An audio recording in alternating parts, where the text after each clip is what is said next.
You're listening to The Crunch with Cam Slater, right here on RCR, Reality Check Radio. Now we have Shane Jones waiting to discuss the poll results. Welcome, Shane, to The Crunch. Hey, man. Greetings. So I haven't shared with you these numbers yet, so it's going to be a bit of a surprise for you, but we are... It's politics, mate. Yeah. So we engaged Courier Polling to do a poll in Northland electorate. A lot of people have been saying that it's make or break for two parties in particular, for New Zealand First and for Democracy New Zealand. We had a number of different questions, but the key question that I want to get your response for today is that if a general election had been held yesterday, which political party's candidate are you most likely to vote for with your electorate vote? And the results are the national candidate Grant McCallum scoring 38%, the Labour candidate Willow Jean Prime scoring 18%, and then Shane Jones, New Zealand First, which is you, scoring 6%, and Democracy New Zealand's Matt King scoring 2%. So a bit of work to do there, Shane. Without a doubt. And the next 10 odd weeks, the most important thing really is it's a two-tick campaign. Both to promote my track record, but more importantly, promote the relevance and the track record of New Zealand First as being the vehicle that has consistently developed a good record of delivery on the ground. The work that we've been doing, I think, is certainly resonating, the public meetings and getting amongst the people. But obviously, historically, this has been a national seat. But hey, so the voters are going to have a strategic choice to make. If they want a third party called New Zealand First to hold the seat of Northland, thus guaranteeing the delivery of other MPs, then they're going to have a clear choice. It's obvious from the voting patterns that we've picked up that a lot of people are returning to their former vote.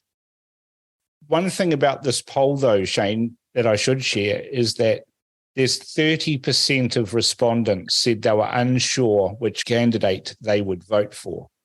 But you would need to pick up all of that 30%, but you still wouldn't beat National on that current poll, the national candidate on that current poll. Are you expecting to see these numbers jump around a little bit? Yeah, I mean, all of these polls, they take a shot at the movement, and each week represents a further opportunity to get out there and till the garden. That's what we've got to do. I do think if you look back at the history, for example, of other candidates like Gary Knapp and the Social Credit, which I've made the effort to do, they always polled until the very end as third, and then people started to genuinely focus their attention on how do I get the best bang for my buck? How do I make one vote deliver 5 candidates? Yeah, and that's the key, isn't it, for New Zealand First, is that if they vote for the Jones boy in Northland, then there's a good chance there could be 7 or 8 other MPs that go in with you. Yeah. I think it's important that the listeners bear in mind that all along we've had a two-tick strategy. We wanted to put our best foot forward and get out there and hustle for votes in a seat that's traditionally been national, although there's been a lot of volatility, what with Willow surprising everyone and winning the seat with 17,000 votes, and Winston himself winning it in the by-election. But look, it's a good wake-up call. There's lots more work to be done, and we've got the time to do the work, mate. Well, there is some good news in the poll. We also asked if people could name the electorate MP for Northland, the National Act, New Zealand First and Democracy New Zealand candidates. And this is where it gets quite amusing. The Labour MP, Willow Jean Prime, only 39% of respondents could name her. 54% had no idea, and 7% got it wrong completely. Okay. Grant McCullum's got a real problem here. So he scored top in this poll, but when pressed to name the national candidate, only 29% of respondents could name him, which is lower than the score he actually got. 69% said no idea. For you, you actually scored the second highest. You got 34% of respondents knew who Shane Jones was. And that was only marginally behind Willow Jean Prime's name recognition. So in terms of name recognition, you're in second place there, which is, I think that's a good indicator for you, Shane. Yeah. Look, I don't want to get too churlish, but if you break down the phraseology in Curia's question, they're really asking, what party are you going to vote for? Yeah. And fortunately, they're saying 6% at this stage will vote for New Zealand First candidate. And that's really what that question was about, party identification. Yeah. So if you look at, say, I think the last turnout, Cam, was 45,000 votes. Yeah. So do the maths yourself. A third of 45 is 15,000 votes. Yeah. And I think you said 38% was the case with Grant. Right. So that's kind of their long-term average, 16 to 17,000. That's what National consistently get, although Willow leapt from 8,000 up to 17,000 the last time. Yeah, but that was an aberration, and everybody knows that. Yeah, so, 18% pretty much is what the candidate consistently gets and the party has been getting in Northland. If you divide, say, 9,000 into 45, you're getting close to the figure where historically Labor has achieved that. But no, I think the personal brand is well known, and it's really just breaking down some of the anxieties about their view about maybe decisions that were made in installing Jacinda and all stuff like that. But I've got to say, the voters are always right, although they do confound me because in Northland, no one claims to have voted for Willow, yet she wiped the field. Well, we did ask a party vote question as well. So what's interesting is that New Zealand First party vote indicator from the same people we polled was 5%, but your name, when it came down to choosing the New Zealand First candidate, you were at 6%. So you're actually doing better than the party. Yeah, no, well, we've historically attracted a high percentage of the New Zealand party vote out of Whangarei and Northland. Yeah. Are the ACT Party standing a candidate in Northland this time around? Yes, they've got Mark Cameron. Okay, so is he actually going to stand as a candidate for the seat, or is he just a party list? No, he's standing for a candidate for the seat. So. Oh, really? Okay. But let's have a look at his numbers there. He's just 3%, so he's slightly more than Matt King, but half of what you're getting. So, it's not really a factor. It's more a factor on the party vote for the ACT candidate in Northland. They're getting 16% on the party vote, but only 3% for the candidate. So a marked difference there. And the party vote turnout for the Labor Party? It's down to 19%. Wow. Yeah. Okay, so that's 9,000. Yeah, that's right. And if 18% was Willow's, then that's pretty much down to 8,500, which is the long-term average. Yeah, well, and then the people, and then the 15,000 people, I think you said 30-odd%. That's a third of 45. Yeah. Whoever attracts them or wherever they go will determine the outcome, mate. Well, that's always been the way, those undecided voters, and we're going to try and do another poll before the election and hope, and that we should see an indicator that 30% number drops. But if we end up in the last couple of weeks of the election with still a large number of undecided, then that's going to become very interesting. And if it's the same across every electorate, then the result will be harder to pick than a broken nose. Yeah, tell me, Cam, what is your personal sense as to how many people will remain undecided until the last 2 weeks of the election, mate?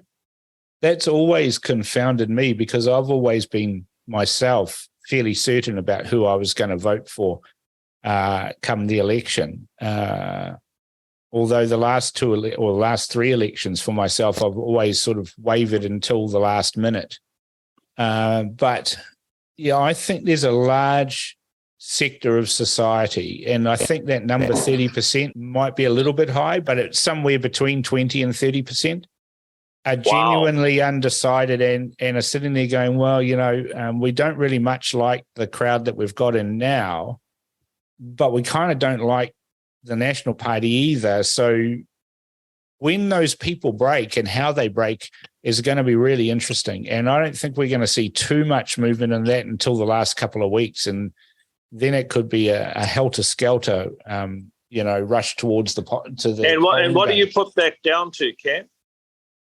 I think a lot of people are realizing that changing the red team for the blue team is a case of diminishing returns. And if they did look, they're just so similar in all of their policy settings.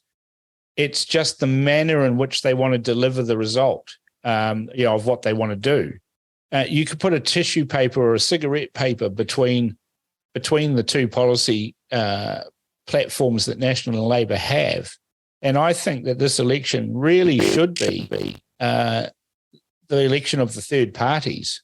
But there's this a lot of disparate voices that are out there calling for this and calling for that. And there needs to be some sort of coalescence around a party that's likely to make it into Parliament. That's my personal view. What that party looks like, who that is, I don't know. Is it ACT? Is it New Zealand First? Is it Democracy New Zealand? Well, the voters will choose, and ultimately we'll get the results of that. But I'm not sure that David Seymour has earned the right to get more than 10%. Well, it's going to be, you're right, mate. It's going to be a wild ride. And I'm finding in the North, a lot of people are quite cheery about telling you how they really feel. Yeah. Whether or not they're not fully engaged, or they just feel anxious that if they give you the wrong answer, they're gonna be pulverized. Isn't that just the tragedy of where New Zealand has landed right now, that people seem to be afraid to have an opinion?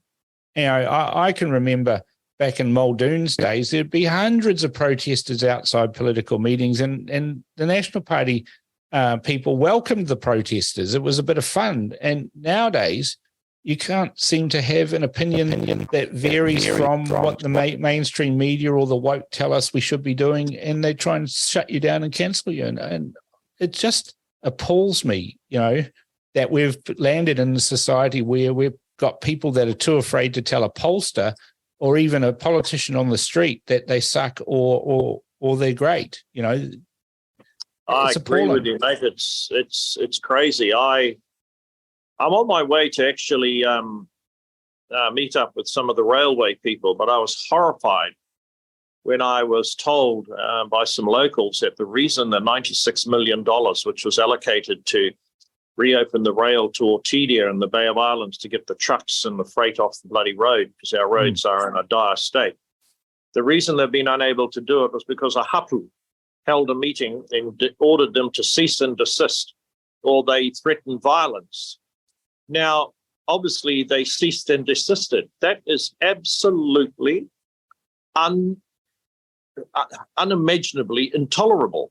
What about the rest of the North? There's 190,000. Why on earth should we be held ransom to by the timidity of Kiwi Rail staff, but more importantly, about a couple of dozen hobbits threatening to do that? This is what's wrong with New Zealand. If I'd have still been the minister, mate, that bloody thing would have been built. We'd have just gone straight over the top of them. You stand to the side. These are legal rights. We're doing this for the entire region and for New Zealand. There's been a rail here for decades and decades. In fact, that's how the original tow henare got to Wellington, on rail. And I think that tiny example speaks to how we've allowed a very dangerous culture to take root, that it's easy to hijack the agenda of a democratically elected government and reward the ill-chosen words or dangerous behaviour of minorities.